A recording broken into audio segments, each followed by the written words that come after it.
ಓ ಅಬ್ಬಬ್ಬಬ್ಬಬ್ಬ.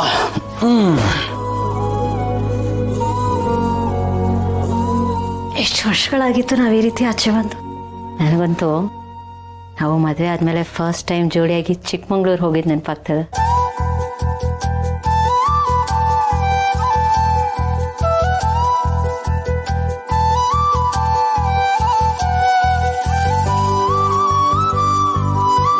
ನೆನಪಿದೆಯಾ ನಿಮ್ಗೆ ಅದೆಲ್ಲ? ಏ ಕೇಳ್ತಿರಲ್ರಿ, ಅದನ್ನ ಹೆಂಗೆ ಮರೆಯೋಕ್ಕೆ ಸಾಧ್ಯ?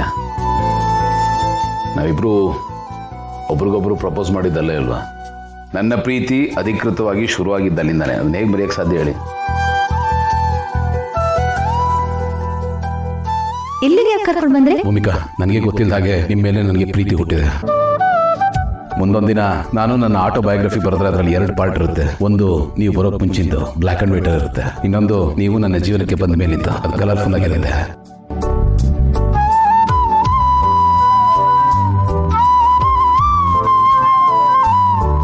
ಐ ಆಮ್ ಸಾರಿ ಭೂಮಿಕಾ, ನಿಮ್ಗೆ ಹೀಗೆಲ್ಲ ಆಗಿದ್ದು ನನ್ನ ಮನಸ್ಸಿಗೆ ಬಹಳ ನೋವು ಕೊಟ್ಬಿಡ್ತು. ನೀವೇನೋ ನಿಮ್ಮ ಮನ್ಸಿನ ಮಾತು ಹೇಳ್ಕೊಂಡು ಹಗರ ಹಾಕ್ಬಿಟ್ರಿ. ನಾನು ನನ್ನ ಮನ್ಸಿನ ಮಾತು ಹೇಳ್ಕೊಳ್ಬೇಕಲ್ವಾ? ಐ ಲವ್ ಯು ಗೌತಮ್ ಅವರೇ. I love you.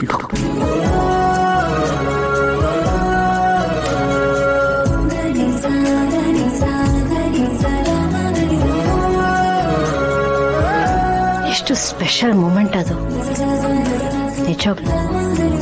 ನಮ್ಮ ಜೀವನದಲ್ಲಿ ಆ ಮೂಮೆಂಟ್ ಮಾತ್ರ ಯಾವತ್ತೂ ಮರೆಯೋಕ್ಕಾಗಲ್ಲ. ನಮಗೆ ಮರುವಿನ ಕಾಯಿಲೆ ಬಂದರೂ ಆ ಮೂಮೆಂಟ್ ಮಾತ್ರ ಮರೆಯಲ್ಲ ನಾವು. Such a memorable moment. I know. It was a great turning point in my life. ನಮ್ಮಿಬ್ಬರು ಜೀವನ ಅಲ್ಲಿಂದ ಎಲ್ಲಾನು ಚೇಂಜ್ ಆಗೋಯ್ತು. ನಾನು ಒಬ್ಬನೇ ಇದ್ದೆ, ಇಬ್ಬರಾದ್ವಿ. ಇಬ್ಬರಿದ್ವಿ, ಒಂದಾದ್ವಿ. 2 ದೇಹ, 1 ಜೀವ. ಬಟ್ ನೋಡಿ, ಒಂದು ಸಣ್ಣ ಕ್ಷಣ ಸಾಕು ಒಬ್ಬ ಮನುಷ್ಯನ ಜೀವನನ ದೊಡ್ಡ ಮಟ್ಟದಲ್ಲಿ ಬದಲಾಯಿಸ್ಬಿಡುತ್ತೆ.